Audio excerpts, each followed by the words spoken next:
Well, with the onset of trying to be more diligent about recording these meetings are going to be recorded. We changed the invite, so they are recorded on the onset. We'll probably provide some notice as to when we actually start talking somewhere in the video guidelines until I learn how to edit the video and just fast forward. Work in progress, but nonetheless, wanted to try to, for just like meeting intent and people watching this recording later, wanted to try to start forming this meeting into something that is a little bit more verbose as to like, what are we working on? What did we release? What else is there that we can make the community aware of about things that we want to expose that are being worked on outside of like strictly development. So lots of opportunities. I want to bring a little bit of our internal team ceremony to this meeting as for like, hey, this is what I'm working on. And so we're trying to figure out a lot of those details and think about what that orchestration looks like.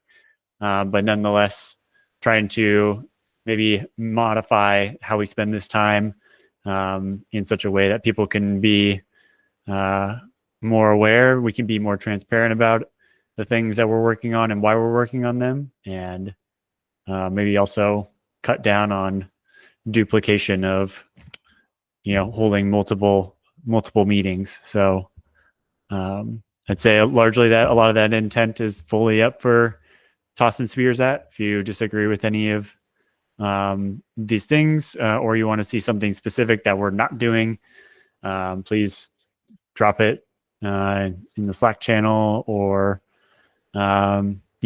discuss with the team in any way, shape, or form. But otherwise, we'll pretty much come to these meetings with the intent of during our release weeks, the following meeting day, hey, here's the release.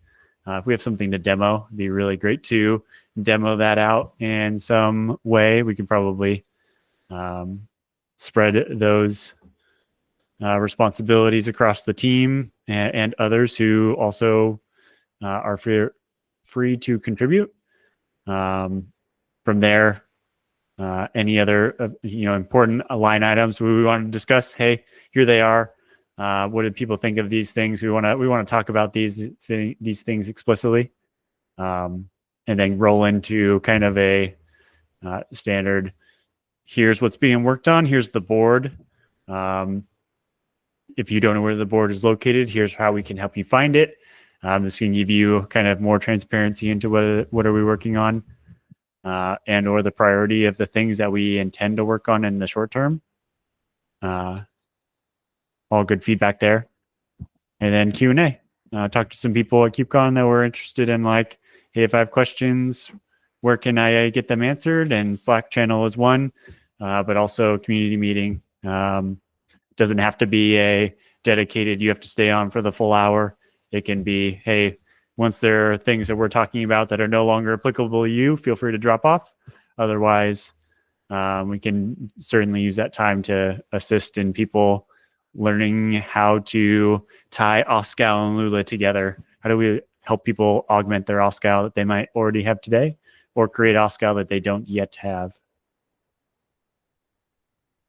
So with that, I think we had a break for Veterans Day holiday last week.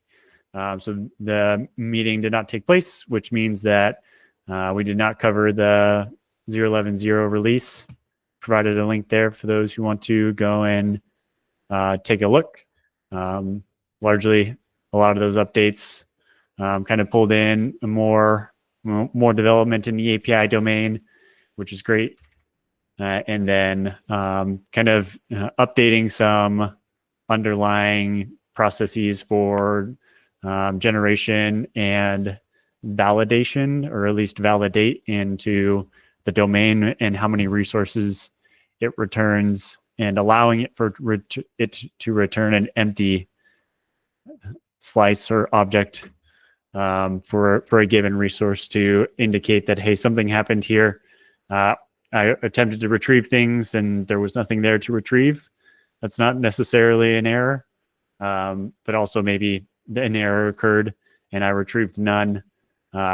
We should see kind of that get reflected in the processing of the data through the provider to help you catch gaps in the way that you write policies, as well as help you with debugging and kind of I'd say a inkling of a thread that we want to pull on with Lula for more like evidence-based pipelines, being able to reference some data and debug, as opposed to like having to rerun things in order to see the result of your changes. Going to discuss the updates to the meeting intent. Probably not going to jam that all in today. And so what we'll probably do going forward is start to review the board. Probably worth indicating that there will likely be no meeting next week due to the holiday break, if you will. And we'll be able to pick back up thereafter, but definitely want to try to use this time more effectively for the community. Bring more people to the community meeting. It was highlighted more by me, but people asking questions about where do they get access to the meeting. I was like, oh, it's in the Slack channel. It's like, there could be better ways of exposing this community meeting. So I updated the meeting to add all this fun recording.